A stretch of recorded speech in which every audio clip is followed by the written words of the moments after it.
Halo dulur, gue Ahsan. Kemarin, Litbang Kompas baru ngeluarin hasil survei terbaru elektabilitas partai politik. Yang menarik dari survei itu adalah perubahan elektabilitas dari 3 partai parlemen pengusung capres saat ini, yaitu PDIP, Gerindra, dan Nasdem.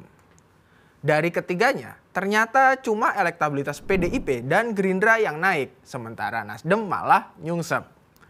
Nah, bagi gue, hasil tersebut menunjukkan kalau cuma Ganjar dan Prabowo yang bisa ngasih efek elektoral ke partai pengusungnya. Sementara Anies gagal tuh ngasih efek elektoral ke Nasdem, yang ada malah mengurangi. Kiat, ayo lo Pak Palo. Nah, pertanyaannya kemudian adalah siapa sih yang paling punya efek elektoral antara Ganjar dan Prabowo ke partai pengusungnya? Mari kita bahas. Saat ini, selain PDIP, partai parlemen yang resmi ngusung Ganjar adalah P3. Lalu, selain Gerindra, partai parlemen yang resmi ngusung Prabowo adalah PKB. Nah, berdasarkan hasil survei Litbang Kompas, ternyata nih cuma P3 yang mengalami kenaikan elektabilitas, yaitu dari 2,3% pada Januari menjadi 2,9%.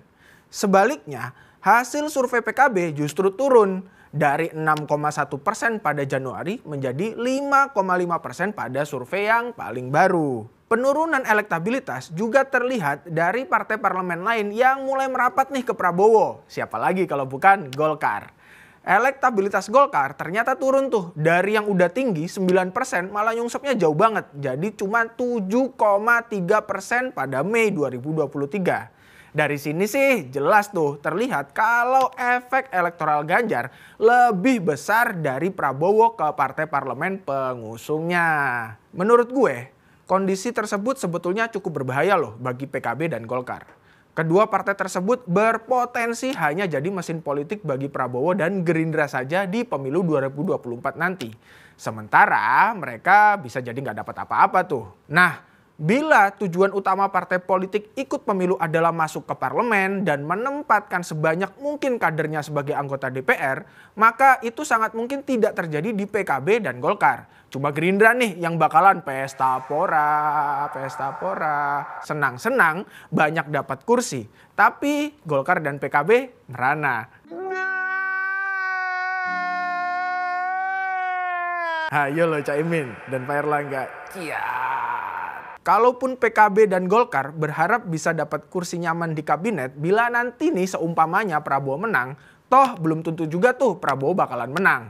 Karena perlu diingat, Prabowo itu udah 3 kali kalah loh. Sekarang pun dia ternyata masih harus ngos-ngosan tuh lawan Ganjar. Belum mampu kayak menang banget gitu. Terbukti dari hasil survei head to head antara Prabowo dan Ganjar di Litbang Kompas, memang sih Prabowo unggul. Tapi cuman tipis banget tuh. Selisih mereka cuma 2,2%. Itu masih dalam tataran margin error survei tersebut yang sebesar 3%. Artinya masih ada peluang suara Ganjar lebih besar 3% dari hasil survei tersebut. Begitu juga berpeluang suara Prabowo lebih rendah 3% dari hasil survei tersebut. Alias Prabowo masih sangat mungkin kalah dan Ganjar masih sangat mungkin menang. Takut gak tuh Pak Prabowo? Masalahnya pemilu tersisa 9 bulan lagi nih. Itu adalah waktu yang sangat singkat untuk PKB dan Golkar meningkatkan elektabilitasnya. Bila mereka tetap berharap sama Prabowo, sangat mungkin menurut gue elektabilitas mereka itu malah turun dari waktu ke waktu. Hal ini karena di era post-truth ini kesetiaan pemilih ternyata lebih besar kepada tokoh daripada partai. Jadi party ID itu rendah di Indonesia. Jadi partai bakal lebih sulit untuk meningkatkan elektabilitasnya. Nah, menurut gue nih, ada baiknya di sisa waktu yang sempit itu PKB dan Golkar segera mencari exit plan nih dengan memutuskan dukungan ke kandidat yang bisa memberi efektoral yang lebih kepada mereka. Bukan malah memanfaatkan mereka sebagai mesin aja yang ujung-ujungnya mereka kekurangan tuh kursinya di DPR menurun dari periode-periode sebelumnya. Balik ke hasil survei Litbang Kompas, ya di atas kertas sih sosok itu Ganjar Pranowo yang bisa ngasih electoral effect. Tapi kan tergantung tuh ke Caimin dan Erlangga.